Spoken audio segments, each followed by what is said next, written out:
Hello friends, we started the lesson Big Data, Big Insight, and in our first part, what we see that what is the big data, what is the uses of the big data, and in our each and every box of life, we uses this big data and we access a lot of information through this big data.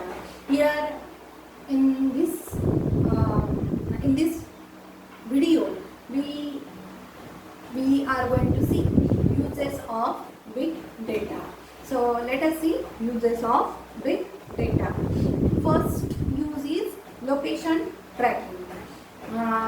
We all using the Google Maps when we traveling. If we traveling in another district, that time we started the Google Map. Means throughout the Google Map we can reach at the proper location. की तुम्हाला सगळ्यांना माहिती आहे किंवा तुम्ही पाहिलं असेल, तुम्ही गुगल मॅपचा वापर केला असेल की तुम्ही एखाद्या दुसऱ्या ठिकाणी गेलात, परराज्यामध्ये गेलात, परजिल्ह्यामध्ये गेलेला आहात आणि तुम्ही ट्रॅव्हलिंग करत आहात, त्यावेळेस तुम्ही काय करता, गुगल मॅपचा उपयोग करता. मग हे गुगल मॅप पण काय आहे, this is one example of big data. हे पण काय आहे, तर बिग डेटाचं एक एक्झाम्पल आहे. आणि त्या गुगल मॅपमुळे आपण काय करू शकतो, तर प्रॉपर ट्रॅकिंग करू शकतो, प्रॉपर लोकेशनवर आपण पोहोचू शकतो.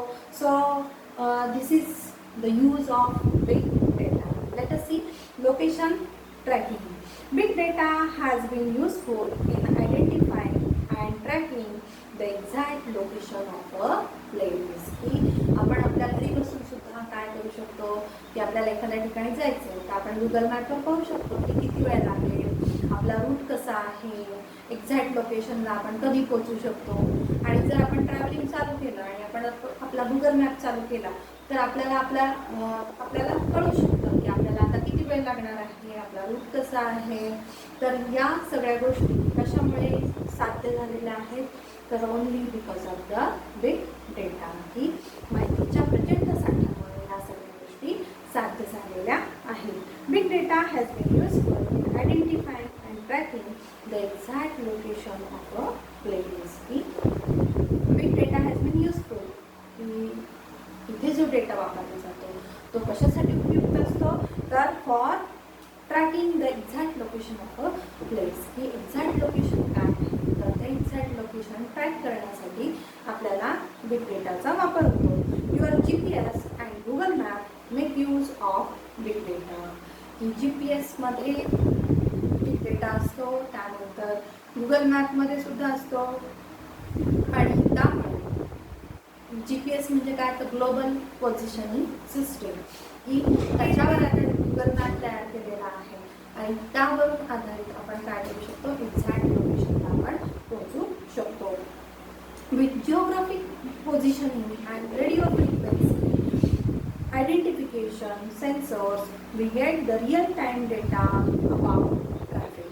आणि त्याचप्रमाणे काय, तर विथ जिओग्राफिक पोझिशनिंग जे जिओग्राफिक पोझिशनिंग आहे अँड रेडिओ फ्रिक्वेन्सी, जे आपले सॅटेलाइट आहे, तर त्या सॅटेलाइटचा यूज करून काय केले जाते, तर रेडिओ फ्रिक्वेन्सी तयार केली जाते. त्याचप्रमाणे कम्प्युटरवर काय केलं जातं, जिओग्राफिक पोझिशनिंगचं एक सिस्टीम तयार केली जाते. आणि त्यावरून आपल्याला कशाची माहिती मिळते, तर आयडेंटिफिकेशन, त्याचप्रमाणे आयडेंटिफिकेशन सेन्सर्स तयार केले जातात. We get the real time data about traffic. की आपल्याला काय माहिती मिळते, तर ट्रॅफिकबद्दलची माहिती मिळते. त्यानंतर कंजेशन म्हणजे कुठल्या भागामध्ये गर्दी आहे, आपण कम्प्युटरवर बसून बघू शकतो. एखादं आपण प्लेस नेम टाकलं, एखादं स्ट्रीट नेम टाकलं, तर तिथे कशा पद्धतीने ट्रॅफिक आहे, त्यानंतर तिथे कंजेशन आहे का, तिथले सिग्नल्स प्रॉपर आहेत का, प्रॉपर फॉलो करत आहेत का सर्व लोक सिग्नल्स, तर ते आपण काय करू शकतो, तर आपण ते सहजपणे पाहू शकतो. की congestion on a particular route, की त्या आपण जो रूट टाकलेला आहे किंवा आपण जे स्ट्रीट टाकलेला आहे, जो रस्त्याचं का, गर्दी आहे का. त्यानंतर information if the routes is close, त्याचप्रमाणे तो रूट क्लोज आहे का ओपन आहे, तिथे काही ऑब्स्टॅकल्स आहेत का, तर ते देखील आपण पाहू शकतो. Is close or if it is a one way route, आणि काय तर आपण ज्या स्ट्रीटचं नेम टाकलंय किंवा ज्या रूटचं नेम टाकलेलं आहे तर तिथे वन वे आहे का, तर ते देखील आपल्याला त्याच्या GPS द्वारे कळतं किंवा गुगल मॅपद्वारे आपल्याला कळतं. Understanding accident prone area etcetera, त्याचप्रमाणे तो ॲक्सिडेंट प्रोन एरिया आहे का, कॉर्नर डेंजरस कॉर्नर आहे का, तर हे सगळं आपल्याला कशामुळे कळतं तर फक्त आणि फक्त रेडिओ फ्रिक्वेन्सी GPS याच्यामुळे आपल्याला कळत असतं. You can plan your own route according to the travel time and the transportation of goods. आणि काय तर या GPSमुळे किंवा हे जिओग्राफिक जे पोझिशनिंग आहे, रेडिओ फ्रिक्वेन्सी आहे, याच्यामुळे आपण आपलं स्वतःचं काय तर ओन रूट आपण प्लॅन करू शकतो की कुठल्या रूटने आपल्याला यायला पाहिजे, की कुठला रूट आपल्याला नियरेस्ट आहे किंवा कुठल्या रूट मध्ये गर्दी नाही आहे किंवा कुठला रूट वन वे नाही आहे. तर हे आपण पाहून आपण we can plan our own route according to the travel time, की किती टाईम लागू शकतो किंवा किती किलोमीटर आहे ते अंतर, तर ते आपण प्लॅन करू शकतो. And the transportation of goods, की तुमचं एखादा मालाचा ट्रक आहे तर त्या ट्रकसाठी आपण रूट प्लॅन करू शकतो आणि त्या प्लॅनिंगनुसार तुमचं जे ट्रान्सपोर्टेशन ऑफ गुड्स आहे, तुमचा जो माल आहे तर तो येऊ शकतो. If you have ordered something online you can track the location of your goods in transit. आणि जर तुम्ही if you have ordered something online, जर तुम्ही काही ऑनलाईन ऑर्डर केलं तर तुमची वस्तू तुम्ही जे काही ऑनलाईन ऑर्डर केलं आहे ते कुठपर्यंत आलेलं आहे तर ते सुद्धा तुम्ही काय करू शकता ट्रॅक करू शकता. If you have order something online you can track the location of your goods, की तुमचा माल कुठपर्यंत आलेला आहे, कुठपर्यंत आलेला आहे, किती वेळ लागेल, तर हे सगळं तुम्ही ट्रॅक करू शकता. You can also track the condition of goods, की तुम्ही कशी आहे कंडिशन, त्या मालाची कंडिशन कशी आहे ते सुद्धा तुम्ही त्याच्यामध्ये पाहू शकता. This has immensely help the logistic companies to reduce risk in transport, improve speed and reliability in delivery. आणि हे याचं कोणाला होतं तर लॉजिस्टिक कंपन्यांमध्ये. लॉजिस्टिक कंपन्या म्हणजे काय तर माल पुरवठा करणाऱ्या कंपन्या, की माल ज्या कंपन्या की आपण म्हणतो की रॉ मटेरियल पोस्ट करत असतात की दुसऱ्या कंपन्यांना ते रॉ मटेरियल पोस्ट करतात, तर अशा कंपन्यांना लॉजिस्टिक कंपन्यांना याचा अत्यंत फायदा होतो. कारण की this has immensely help the logistic companies to reduce risk in transport, की कुठेतरी ट्रान्सपोर्टमध्ये जर काही धोका असेल तर धोका कमी करण्यासाठी लॉजिस्टिक कंपन्यांना याचा खूप मोठा उपयोग होतो. Improve speed and reliability in delivery, आणि त्यातून काय होतं स्पीड इम्प्रूव्ह होतो आणि काय तर विश्वासार्हता. रिलायबिलिटी म्हणजे काय तर विश्वासार्हता, की एक प्रकारे विश्वासार्हता निर्माण करण्यासाठी त्याची मदत होते. सेकंड यूज आहे बिग डेटाचा यूज. सेकंड बघा अंडरस्टँडिंग द वेदर पॅटर्न, की हवामान अंदाज, की बिग डेटामुळे काय होतं आपल्याला सॅटेलाईटमुळे हे सगळं शक्य झालेलं आहे, की त्यामुळे प्रचंड माहितीचा साठा निर्माण झालेला आहे. आणि काय तर अंडरस्टँडिंग द वेदर पॅटर्न, की आपल्याला वेदर पॅटर्न जो आहे तर तो समजून घेण्यासाठी बिग डेटाचा वापर आपण उपयोग करू शकतो. There are weather sensor and satellite setup all around the globe. There are weather sensors and satellites set up all around the globe. की काय तर there are weather sensors, की हवामानाचे सेन्सर्स लावण्यात आलेले आहेत and satellite setup, की उपग्रहांमध्ये काय तर वेदर कसा असू शकतो की वेदर फोरकास्टिंग उपग्रहानुसार आपल्याला काय होतं तर कळून येतं. आणि वेदर सेन्सर्स आणि सॅटेलाइट सेटअपमुळे आपण काय करू शकतो, तर वेदर फोरकास्टिंग आपण जाणून घेऊ शकतो की पुढे आपलं हवामान कसं राहणार आहे, किंवा एखादी नॅचरल कॅलॅमिटी जर येणार असेल तर त्याचे सेन्सर्ससुद्धा काय तर सॅटेलाईटमध्ये काय केलेले असतात, तर प्लॅन केलेले असतात किंवा सेटअप केलेले असतात. They are weather sensor and satellite setups all around the globe. Huge amount of data is continuously being received from them. आणि या सॅटेलाइटद्वारे आपल्याला काय येतं, तर huge amount of data is continuously being received, की आपल्याला ह्यूज अमाऊंट ऑफ डेटा हा मिळत असतो, की सॅटेलाइटद्वारे आपल्याला हवामानासंदर्भातला माहितीचा प्रचंड साठा हा मिळत असतो. And received from them, they help us to understand the weather and help in weather forecasting. आणि हे जे वेदर सेन्सर्स आहेत किंवा हे जे सॅटेलाइट सेटअप्स आहेत त्याच्याद्वारे आपल्याला काय तर weather we can understand the weather, की त्यामुळे आपण काय हवामान असेल, काय वातावरण असेल ते समजून घेऊ शकतो. And help in weather forecasting. आणि काय तर पुढे हवामान कसं असणार आहे, फोरकास्टिंग म्हणजे काय तर हवामानासंदर्भातलं भाकीत, की आपल्याला आदल्या दिवशीच्याच बातम्यांमध्ये कळतं की 2 दिवस जोरदार पाऊस आहे, पुढील येत्या 3 दिवस चक्रीवादळ आहे, किंवा there is cyclone in coming next 3 days, की अशा पद्धतीचं वेदर फोरकास्टिंग आपल्याला कशाच्या आधारे मिळतं, तर by using this big data. Weather pattern gives us warning of the impending natural calamities like floods, earthquakes, tsunamis, etc. And these weather pattern gives us warning. आणि या वेदर पॅटर्नमुळे आपल्याला काय मिळते, तर एक सूचना मिळते, आधीच आपल्याला वॉर्निंग दिली जाते. काय कशाची वॉर्निंग दिली जाते, weather pattern gives us warning of impending natural calamities. Impending म्हणजे काय तर अबाउट टू हॅपन. इम्पेंडिंग म्हणजे की पुढे भविष्यात हे घडणार आहे. अबाउट टू हॅपन की असं घडू शकतं, असं. इम्पेंडिंग नॅचरल कॅलॅमिटीज की नैसर्गिक जे संकट आहे, कॅलॅमिटीज म्हणजे काय the great and often sudden damage or distress, की एखादी आपत्ती येणार असेल, एखादं संकट येणार असेल तर like floods, for example floods, earthquakes, tsunamis etcetera, की या सेन्सर्समुळे, या बिग डेटामुळे आपल्याला पुढे येणारी जी आपत्ती आहे त्याबद्दलचे संकेत मिळत असतात.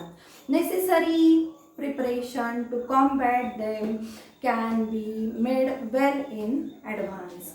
नेसेसरी प्रिपरेशन की त्याच्यासाठी लागणारी तयारी, necessary preparation to combat them की त्याच्याशी लढा देण्यासाठी आपण तयारी करू शकतो. जर आपल्याला आधी सूचना मिळाली तर आपण त्याच्याशी लढा देण्यासाठीची तयारी करू शकतो. जर फ्लड येणार असेल तर नदीकाठच्या लोकांना आपण काय करतो, मायग्रेट करतो, स्थलांतरित करतो. आणि मग ही सूचना आपल्याला कशामुळे मिळते, तर सॅटेलाइट सेटअपमुळे मिळते.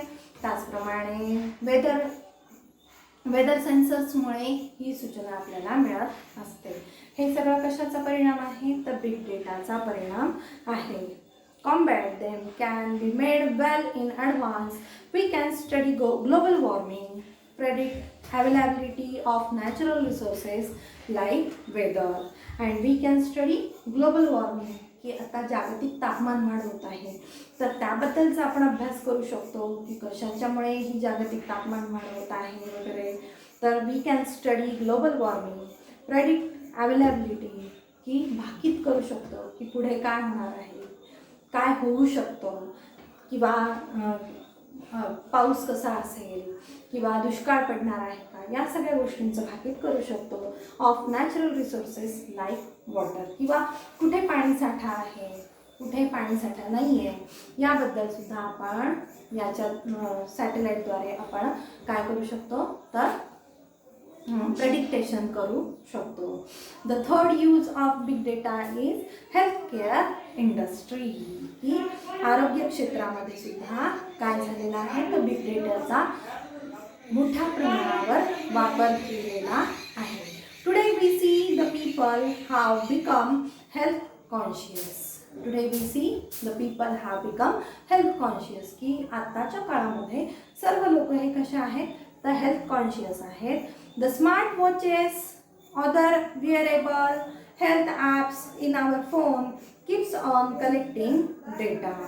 आणि काय तर द स्मार्ट वॉचेस, की स्मार्ट वॉचेस आलेले आहेत, अदर विअरेबल की इतरही अन्य गोष्टी आलेल्या आहेत, हेल्थ ॲप्स की हेल्थ ॲप्स आलेले आहेत, की आत्ताच्या काळामध्ये मी तुम्हाला सांगितलं की आरोग्य सेतू ॲप आलेला आहे, किंवा आपण काही मेडिकल ॲप घेऊ शकतो की जेणेकरून घर बसल्या आपण आपलं आपलं हेल्थ एक्झामिनिंग करू शकतो.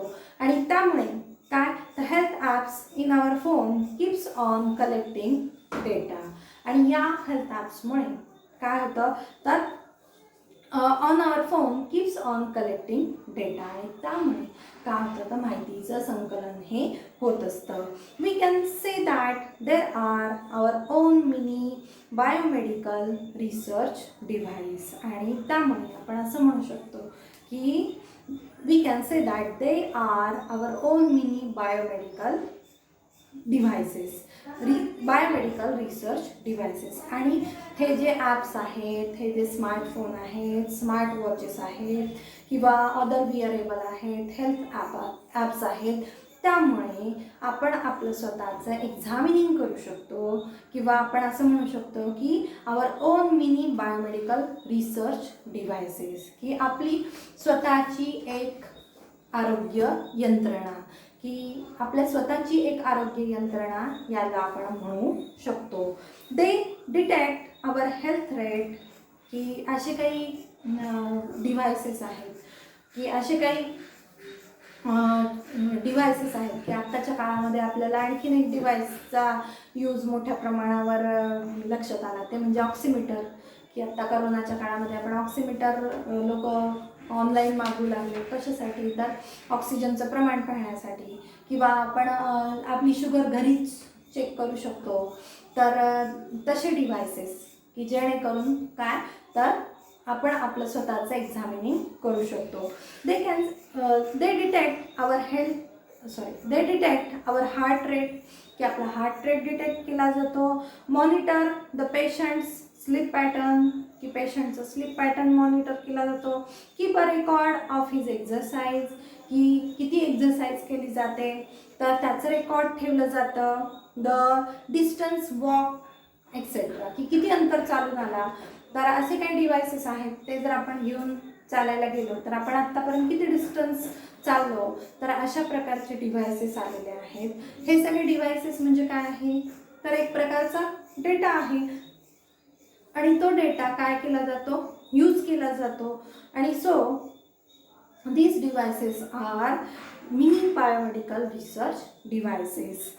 The analysis of this data collected can give new insight and provide a personalized individual feedback to each and every person.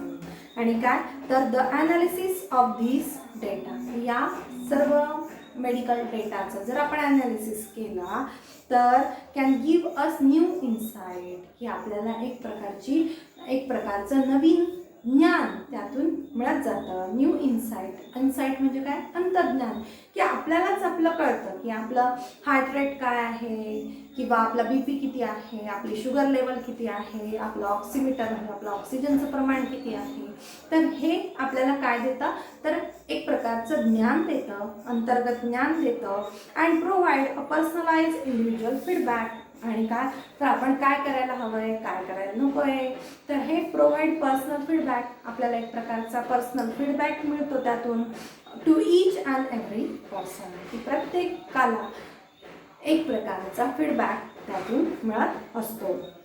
Nowadays we have gadget to monitor blood sugar, blood sugar, blood pressure etcetera. आणि काय आत्ताच्या काळामध्ये मी तुम्हाला आत्ताच सांगितलं काय, तर वेगवेगळे गॅजेट्स आलेले आहेत, वेगवेगळे उपकरणं आलेले आहेत. काय करतात हे उपकरणं? ब्लड शुगर आपलं मॉनिटर करतात, त्यानंतर ब्लड प्रेशर आपलं मॉनिटर करतात एक्सेट्रा.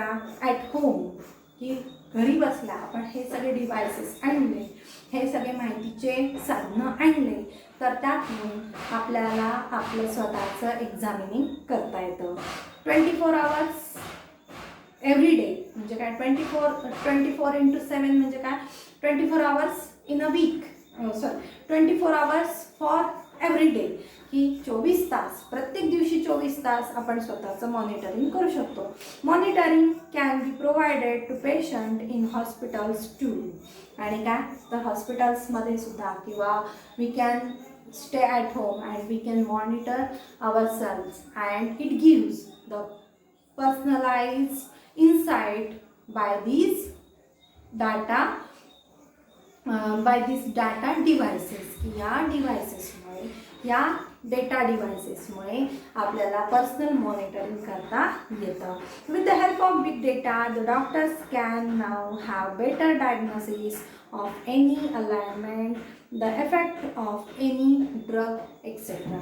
आणि बघा आता वेगवेगळे उपकरणं आलेले आहेत, की आपण CT स्कॅन करू शकतो, MRI करू शकतो, त्यानंतर वेगवेगळ्या गोष्टी आपण करू शकतो, संपूर्ण बॉडी चेकअप करू शकतो ॲट ए टाईम. त्यानंतर हार्ट संदर्भात जर काही असेल तर त्याबद्दल सोनोग्राफी आहे, CT स्कॅन आहे, MRI आहे, तर हे सगळं आपण करू शकतो. की हा कशाचा परिणाम आहे, तर माहितीचा परिणाम आहे, की वेगवेगळे डिव्हायसेस आपल्याला मिळालेले आहेत. कम्प्युटरायझेशन सगळीकडे, डिजिटलायझेशन सगळीकडे आलेलं आहे. And that's why doctors can analysis any patients very carefully, की सहजपणे, अत्यंत काळजीपूर्वक काय करू शकतात, डॉक्टर्स पण ॲनालिसिस करू शकतात. With the help of big data the doctor can now have better diagnosis, की या बिग डेटामुळे डॉक्टर्सला काय, तर बेटर ॲनालिसिस करू शकतात. त्यानंतर of any alignment, the effect of any drug etcetera, की काही आजार, जे काही आजार आहेत तर त्याचं डायग्नोसिस करू शकतात. किंवा इफेक्ट ऑफ ड्रग, की औषधाचा काय परिणाम होतो, तर ते सुद्धा डॉक्टर्स पाहू शकतात. आणि हे सगळं कशामुळे होऊ शकतं, तर all such things are only because of the big data. Unnecessary guesswork can be significantly reduced. आणि पूर्वीच्या काळी जे गेसवर्क केलं जायचं, की अंदाज बांधले जायचे, तर ते अंदाज बांधणं आता तसे अंदाज आता बांधत नाही, तर लगेचच काय केलं जातं, वेगवेगळ्या टेस्ट केल्या जातात, वेगवेगळे आपल्याला लगेच सजेशन दिले जातात, ॲडवाईस दिले जातात. आणि त्यातून doctors can properly diagnose your disease, can be significantly reduce, की गेसवर्क करणं आता काय झालेलं आहे, कमी झालेलं आहे. अंदाज बांधणं हे कमी झालेलं आहे. आणि काय, तर past records of the patient can be maintain and better analysis of health can be obtain, की past records of patients can be maintain. की काय पास्ट रेकॉर्ड आहे, की आता आपण प्रत्येक हॉस्पिटलमध्ये गेलं की तिथे आपल्याला डिजिटलायझेशन दिसतं, कम्प्युटरायझेशन दिसतं. आणि त्या कम्प्युटरवर आपण आपलं नाव सांगितलं की आपल्याला मागे कुठला मेडिसिन दिलेला आहे हे डॉक्टरांनाही कळतं. त्यानंतर आपली काय हिस्ट्री आहे ती सुद्धा डॉक्टरांना कळते. आणि त्यामुळे past records of patient can be maintain, की आपलं रेकॉर्ड हे मेंटेन केलं जातं. And better analysis of health can be obtain. And better analysis of health can be obtain, की बेटर ॲनालिसिस आपण करू शकतो, परीक्षण व्यवस्थित करू शकतो. आणि हे सगळं कशामुळे शक्य झालेलं आहे, तर बिग डेटामुळे शक्य झालेलं आहे, कम्प्युटरायझेशनमुळे हे सगळं शक्य झालेलं आहे. Big data helps in monitoring the outbreaks of epidemics and diseases. आणि काय, तर या बिग डेटामुळे काय, तर आपल्याला आउटब्रेक्स ऑफ एपिडेमिक्स, की संसर्गजन्य रोगाचा उद्रेक कसा होऊ शकतो.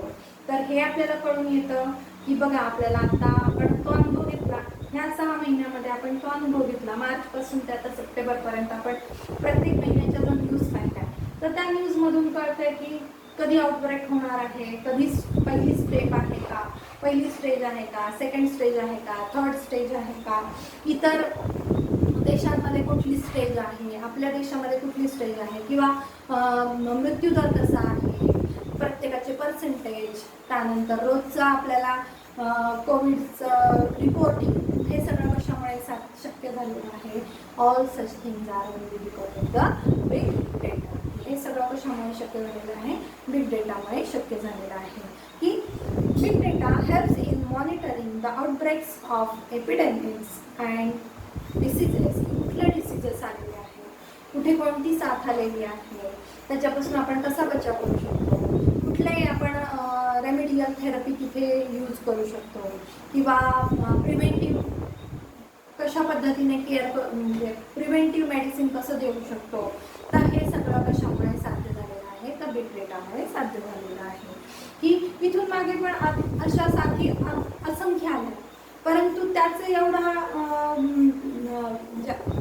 इथून मागच्या ज्या साथी होत्या, तर त्याचा एवढा गौरव झाला का, तर नाही झाला इथून मागे. का बरं नाही झाला, तर जे माहितीचे साधनं होते, माहितीचे स्रोत होते, आता जे माहितीचे प्रचंड स्रोत आहेत, की टेलिव्हिजन आहे, इंटरनेट आहे, वेबसाईट्स आहेत, त्यानंतर वेगवेगळं जे माहितीचे माध्यम आहेत, त्यातून माहिती लोकांपर्यंत जाऊन पोहोचते.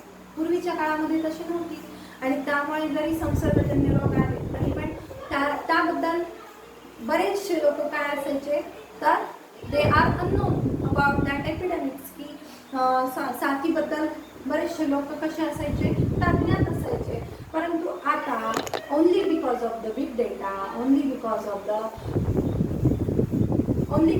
Big data, only because of the digitalization, only because of the technology, all such things going to be happen. ही या सगळ्या गोष्टी ह्या होत चाललेल्या आहेत.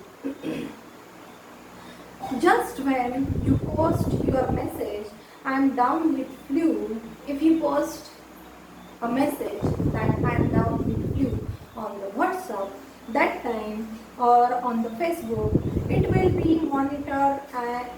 monitored and area affected by flu can be easily located and necessary precautions can be taken. जर तुम्ही एखादा मेसेज पोस्ट केला की मला फ्लू झालेला आहे, असा मेसेज जर तुम्ही व्हॉट्सअपवर पोस्ट केला, जर तुम्ही फेसबुकवर पोस्ट केला, तर तुमचा जो एरिया आहे तो व्हॉट्सअपवरून, फेसबुकवरून लोकेट केला जातो. आणि काय, तर तिथे काय प्रिकॉशन घ्यायला पाहिजे, नेसेसरी कुठला प्रिकॉशन घ्यायला पाहिजे, हे तिथे सांगितलं जातं. Pharmaceuticals company would pay huge amount to receive the health data of people to promote research in the particular area. आणि ज्या फार्मास्युटिकल्स कंपनीज आहेत, ज्या औषधांच्या कंपन्या आहेत, तर त्या काय करतात, तर they pay huge amount to receive the health data. आणि त्या प्रचंड पैसा कशावर खर्च करत असतात, तर to receive the health data of people. आणि कशावर खर्च करत असतात, तर लोकांचा हेल्थ डेटा रिसीव करण्यावर, मिळवण्यावर या फार्मास्युटिकल्स कंपन्या काय करत असतात, तर पैसा खर्च करत असतात. आणि काय, तर they to promote research in a particular area and they gives so many medicines to a particular area. Means they at first they make research, they make research on the on the people's diseases, that is which area is infected, which diseases are there, and they made research and then they promote so many medicines to that particular area.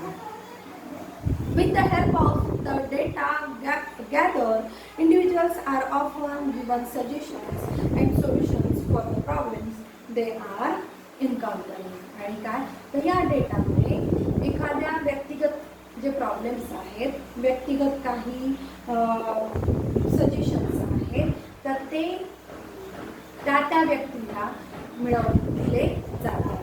की with the help of that data gathered, individuals are often given suggestions and solutions. या डेटामुळे की pharmaceutical companies they receive data of people and they promote researches. ते काय करतात तर वेगवेगळे शोध लावतात की कुठे काय हवं आहे, कुठल्या ठिकाणच्या लोकांना कुठल्या गोष्टी गरजेच्या आहेत आणि त्यावरून काय केलं जातं तर या माहितीचं संकलन करून व्यक्तिगत सूचना, व्यक्तिगत सल्ले हे दिले जातात, व्यक्तिगत उपाययोजना ह्या केल्या जातात आणि काय तर प्रत्येकाचे प्रॉब्लेम्स, एखाद्याला काही प्रॉब्लेम्स असेल तर तो प्रॉब्लेम सोडवण्यासाठी मदत होते. So in our next part we will see the another uses of data. Thank you.